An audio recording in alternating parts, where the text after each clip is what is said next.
Matapos ang pray and chill remarks bago humagupit ang Super Typhoon Uwan, muling umani ng batiko si Isabela Governor Rodolfo Albano III matapos namang bumiyahe patungong Germany matapos ang pananalasa ng bagyo. Iginiit naman ng gobernador na planado at may pahintulot ang kanyang biyahe.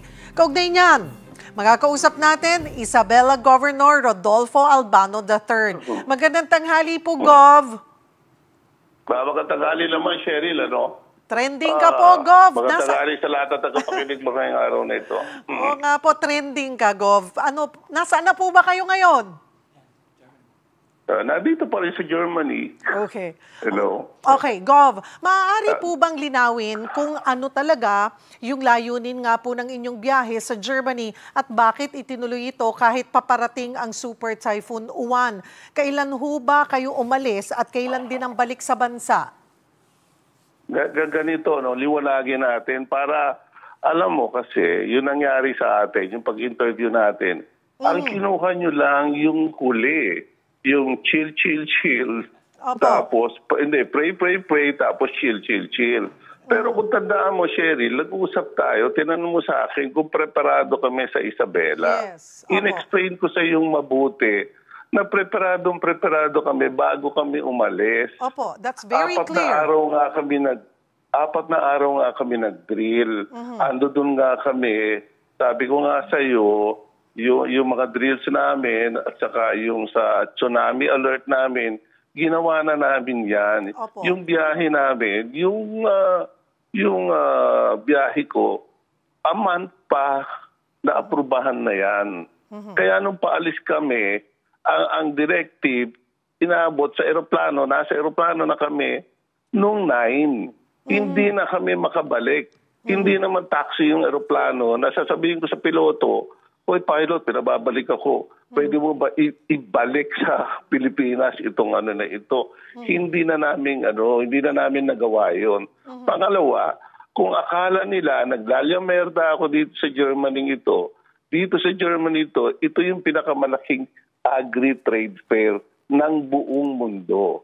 Na lahat ng bansa nandito nagdadala ng kanilang mga equipment at saka technology para sa agriculture. Tandaan mo, nung ini-interview mo ako, sinabi ko sa iyo, ang Isabela, pangalawa sa pinakamalaking probinsya sa bansa. Opo. Okay? Andun lahat, pinamodernize namin yung agriculture namin na kailangan namin i-modernize yan para at least ma-mitigate din namin yung mga effect ng typhoons para sa amin. So, ang nangyari sa atin kasi, ang lumabas lang, doon sa interview, ang sabi mo sa akin, paano kung preparado na kayo, tapos dadagsa yung malakas na ulan at malakas na tubig, ang sabi ko sa iyo, wala na po kami magagawa dyan pagkatapos ng preparasyon namin. Kung hindi, magdasal na lang at pagkatapos magdasal, mag-chill. Kasi pagkatapos mo magdasal, siyempre, kampante ka na rin, di ba? Kaya yung gamit ko ng word na chill, hindi naman ako Gen Z, hindi ko naman alam kung ano yung ibig sabihin ng chill, kung anong connotation na yun.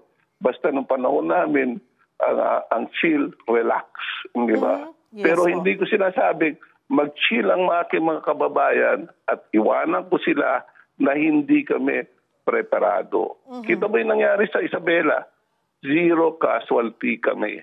Kasi napaghandaan namin yung bagyo. Yes. Tapos umani ako ng mga batikos dahil nga ang akala ng mga aking yung mga netizens sa Manila, ang akala nila, iniwanan ko sila doon. At sinabi ko, chill lang kayo at magdasal lang kayo at mag-chill na kayo kahit walang preparasyon. Okay? So sana Cheryl, maging fair lang tayo, no? Na sana wag naman ganon.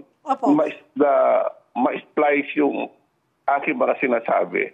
Actually, ang nangyari pa dito, yung isang reporter ng Inquirer, tumawag sa akin. Ang sabi sa akin, binabash ka ng mga bashers. Anong masasabi mo? Ang sabi ko doon sa nag-interview, hindi ako nagbabasa ng mga bashers. Hindi rin ako nagbabasa ng social media na ganyan. At sabi ko, wala akong pakialam sa mga bashers. Ang lumabas, wala akong pakialam sa lahat. So, alam mo, salang ako sa init, salang ako sa lamig. Parang unfair. At least ngayon, napagbigyan mo ako magpaliwanag mabuti. Opo. Doon sa ating unang interview. Opo. Okay?